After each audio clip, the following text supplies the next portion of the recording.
حضور صلی اللہ علیہ وآلہ وسلم کو بھی ہجرت کرنی پڑی۔ حضرت موسیٰ علیہ السلام نے بنی اسرائیل کے 70 افراد کو طور سینا پر اکٹھا کیا اور وہاں ان سے بیعت لی۔ حضور صلی اللہ علیہ وآلہ وسلم نے بھی حدیبیہ کے مقام پر ان لوگوں سے جو پہلے مسلمان ہو چکے تھے ان سے حدیبیہ کے مقام پر بیعت لی۔ حضرت موسیٰ کو بھی جنگیں کرنی پڑیں، حضور صلی اللہ علیہ وآلہ وسلم کو بھی جنگیں کرنی پڑیں۔ حضرت موسیٰ علیہ السلام صاحب شریعت نبی تھے، حضور صلی اللہ علیہ وآلہ وسلم بھی صاحب شریعت نبی تھے۔ حضرت موسیٰ علیہ السلام جب طور سینا پر جا رہے تھے تو آپ اپنے بھائی کو اپنا خلیفہ بنایا اور فرمایا کہ تم میرے خلیفہ ہو، میرے قائم مقام ہو میرے بعد میں۔ اسی طرح جب نبی کریم صلی اللہ علیہ وآلہ وسلم جنگ تبوک پر جا رہے تھے تو آپ نے مدینہ میں حضرت علی رضی اللہ تعالیٰ عنہ کو، جو آپ کے بھائی تھے چچا زاد، ان کو اپنا خلیفہ بنایا۔ اور وہ آپ کو پتہ ہے، بڑی مشہور روایت ہے کہ حضرت علی چونکہ بہت بہادر تھے اس لیے ان کا شوق تو یہ تھا کہ میں جنگ کروں، لیکن جب آپ کو چھوڑا تو کچھ خود ان کے دل میں بھی خیال آیا، کچھ لوگوں نے بھی آپ کے کان بھرے کہ دیکھو جی آپ کو عورتوں بچوں میں چھوڑ کے جا رہے ہیں، یہ کیا بات ہوئی؟ تو چنانچہ وہ حضور کے پاس آئے کہنے لگے کہ یا رسول اللہ یہ کیا بات ہے، تو آپ مجھے عورتوں بچوں میں چھوڑ کے جا رہے ہیں؟ تو آپ نے فرمایا کہ علی کیا تم اس بات پر راضی نہیں ہو کہ تمہارا مجھ سے وہی تعلق ہے جو ہارون کا موسیٰ کے ساتھ تھا؟ تو وہاں پہ بھی ذکر فرمایا کہ میں موسیٰ ہوں اور تم ہارون ہو۔ تو جہاں خود اپنا مثیل ہونا موسیٰ کے ساتھ بتایا علیہ الصلوۃ والسلام، وہاں پہ حضرت علی کا مثیل حضرت ہارون کے ساتھ ہونا بتایا۔ اور یہاں میں تھوڑی سی وضاحت کر دوں کہ یہاں پہ جو لفظ استعمال کیا جاتا ہے کہ لا نبی بعدی، اور ہمارے مخالفین اس کو ہمارے متعلق اپنی طرف سے بڑا سٹرونگ ایک آرگومنٹ پیش کرتے ہیں۔ جب بعدی کا مطلب ہم قرآن میں دیکھتے ہیں تو اس کا مطلب ایکسیپٹ بھی ہے، سوائے، کیونکہ اللہ تعالیٰ فرماتا ہے سورہ جاسیہ میں کہ اللہ کے بعد کس بات پر ایمان لاؤ گے؟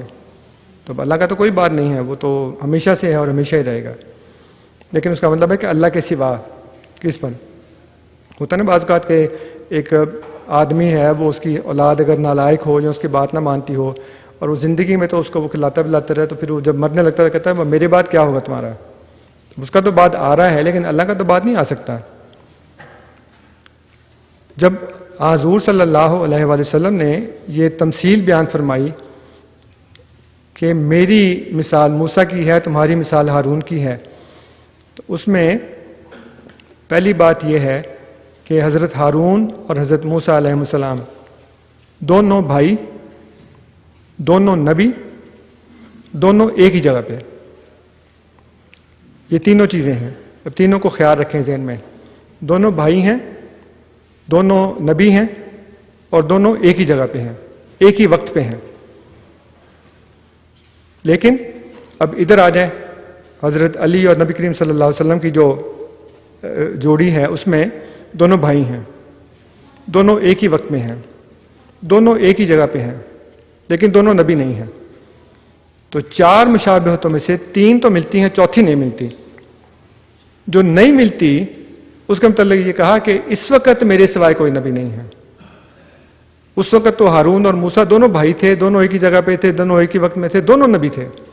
یہاں ہم تم دونوں بھائی ہیں، دونوں ایک ہی وقت میں ہیں، دونوں ایک ہی جگہ پہ ہیں، لیکن دونوں نبی نہیں ہیں۔ لا نبی یا بعدی، اس وقت میرے سوائے نبی کوئی نہیں ہے۔ وہاں پہ تم موسیٰ کے ساتھ ہارون نبی تھا، یہاں پہ تم نبی نہیں ہو، اس وقت میرے سوائے کوئی نبی نہیں ہے۔ تو وہاں پہ جو بعدی ہے اس کا مطلب سوائے ہے۔ اور آخری مشابہ جو میں نے لکھی ہے یہاں پہ وہ یہ ہے کہ حضرت موسیٰ علیہ السلام جب اپنی قوم کو لے کر نکلے ہیں، پھر اس کے بعد صحرائے سینا میں پھر آپ کو 40 سال اپنی قوم کے ساتھ گزارنے پڑے۔ اس کے بعد جب اللہ تعالیٰ نے ارض مقدس کا وعدہ کیا کہ آپ ان کو لے کر وہاں آئیں، چنانچہ وہ ان کو لے کر وہاں آئے ہیں اور دریائے اردن پہ آ کر رک گئے۔ اور اللہ تعالیٰ نے آپ کو بتا دیا تھا کہ اب دریائے اردن سے آگے نہیں آپ جا سکتے، قوم تو جائے گی لیکن آپ نہیں جائیں گے، آپ وہیں پہ فوت ہو جائیں گے۔ تو اللہ تعالیٰ نے حضرت موسیٰ علیہ السلام کو ان کی وفات کی وہاں پہ خبر دی۔ چنانچہ ڈیوٹرانومی کے جو آخری چیپٹرز ہیں 26، 27، 28، 29 بلکہ 30 تک آگے، وہ اگر آپ پورا پڑھیں تو آپ کو پتہ لگے گا کہ یہ الوداعی خطاب ہو رہا ہے، ایک فیئر ویل ایڈریس ہے، ایک فیئر ویل سرمن ہے حضرت موسیٰ علیہ السلام کا اپنی قوم کو. چنانچہ انہوں نے پوری تفصیل کے ساتھ تمام احکامات بیان کیے اور تمام باتیں جو ایک الوداع ہونے والا بتا دیا ان کو کہ میں اب جا رہا ہوں اور مجھے خدا نے بتا دیا ہے کہ تم دریائے اردن کو پار نہیں کر سکتے. اسی طرح اللہ تعالیٰ نے حضور صلی اللہ علیہ وسلم کو بھی بتا دیا تھا. چنانچہ آپ نے حجۃ الوداع پہ جو خطبہ ارشاد فرمایا اس میں بھی آپ نے ان لوگوں کو بتا دیا کہ مجھے نہیں لگتا کہ آئندہ حج پہ میں تمہارے ساتھ ہوں گا، اس لیے میں تمہیں یہ نصیحتیں کر رہا ہوں. یہ ساری باتیں وہ تمام جو آپ کے دین کا، آپ کے پیغام کا خلاصہ تھا وہ بتا دیا. اب اس میں جو ایک اور بات ہے اس آیت کے اندر کہ اللہ تعالیٰ فرماتا ہے کہ ہم نے موسیٰ سے یہ کہا کہ موسیٰ ان لوگوں سے ایام اللہ کا ذکر کرو، اللہ کے دنوں کا ذکر کرو. اور اللہ کے دن سے مراد بہت سے مفسرین نے یہ لیا ہے کہ جب اللہ تعالیٰ کسی نبی کے ذریعے اپنا پیغام دنیا میں بھجواتا ہے تو وہ گویا ایام اللہ ہوتے ہیں، اور اس وقت جو مانتے ہیں وہ فلاح پا جاتے ہیں، جو نہیں مانتے وہ عذاب میں گرفتار ہوتے ہیں، مشکلات میں گرفتار ہوتے ہیں. اس لیے ان دنوں کا ذکر کرو جو اللہ تعالیٰ نے اپنے انبیاء کے ذریعے لوگوں کے سامنے رکھے ہیں. اور اس کا کچھ اور جگہ بھی ذکر ہے. اللہ تعالیٰ فرماتا ہے سورہ یونس میں کہ فَهَلْ يَنْتَظِرُونَ إِلَّا مِثْلَ أَيَّامِ الَّذِينَ خَلَوْا مِنْ قَبْلِهِمْ، کیا وہ انتظار کر رہے ہیں کہ ان کے اوپر اسی طرح کے ایام آ جائیں جس طرح کہ ان سے پہلے لوگوں کے اوپر آئے تھے. اور پھر سورہ جاسیہ میں اللہ تعالیٰ فرماتا ہے کہ قُلْ لِلَّذِينَ آمَنُوا يَغْفِرُ لِلَّذِينَ لَا يَرْجُونَ أَيَّامَ اللَّهِ،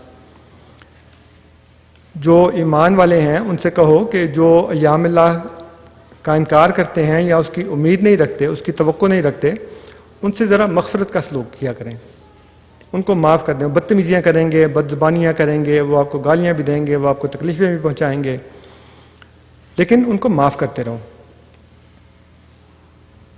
اب سب نے تو نہیں لیکن بہت سے مفسرین ایسے ہیں جنہوں نے لکھا ہے کہ یہ آیت منسوخ ہے. جیسے وہ لا اکراہ فی الدین والی آیت کہتے ہیں وہ منسوخ ہو چکی ہے. اور اس میں بھی وہ کہتے ہیں کہ یہ والی جو سورہ جاسیہ کی آیت نمبر 15 ہے وہ منسوخ ہو چکی ہے. حالانکہ اسی طرح کی ملتی جلتی ایک اور آیت ہے جو سورہ آل عمران کی آیت نمبر 187 ہے، جس میں اللہ تعالیٰ فرماتا ہے کہ لَتُبْلَوُنَّ فِي أَمْوَالِكُمْ وَأَنفُسِكُمْ، کہ اللہ تعالیٰ تمہیں تمہاری اموال کے ذریعے، تمہاری جانوں کے ذریعے آزمائے گا. وَلَتَسْمَعُنَّ مِنَ الَّذِينَ أُوتُوا الْكِتَابَ مِنْ قَبْلِكُمْ وَمِنَ الَّذِينَ أَشْرَكُوا أَذًى كَثِيرًا، اور تم ضرور سنو گے ان لوگوں سے جن کو تم سے پہلے کتاب دی گئی اور جنہوں نے کفر کیا بہت سی اذیت والی باتیں. لیکن رد عمل کیا ہونا چاہیے تمہارا؟ وَإِن تَصْبِرُوا وَتَتَّقُوا فَإِنَّ ذَلِكَ مِنْ عَزْمِ الْأُمُورِ، اگر تم صبر کرو اور تقوی اختیار کرو تو تمہارے لیے عزم الامور میں یہ بات ہے. ریئیکشن نہیں دکھانا، گالیوں کے جواب میں گالی نہیں دینی، اذیتوں والی بات سن کے صبر کرو اور تقوی اختیار کرو. بہت سے لوگ ایسے ہیں جو یہ کہتے ہیں کہ یہ والی آیت بھی منسوخ ہے، لیکن حیرت کی بات ہے کہ سید ابو الاعلیٰ مودودی صاحب دونوں آیات کے منسوخ ہونے کا انکار کرتے ہیں.